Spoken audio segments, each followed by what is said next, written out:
So, mga people, kanina nung sobrang emotional po talaga tayo ngayon. So, Sabi ko, nakakuha. Ang cellphone mo na ba?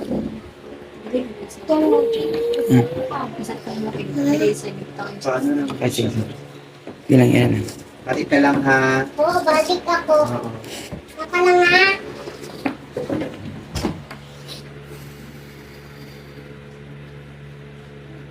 So, yes ma'am. So, anong nangyari kay uncle po ma'am? Bakit po siya na-stroke? Ano po yung sobrang stress ba sa Nagbibiyahe siya. Nagbibiyahe. So si uncle is from Kalinan talaga Kalinan. since birth, no?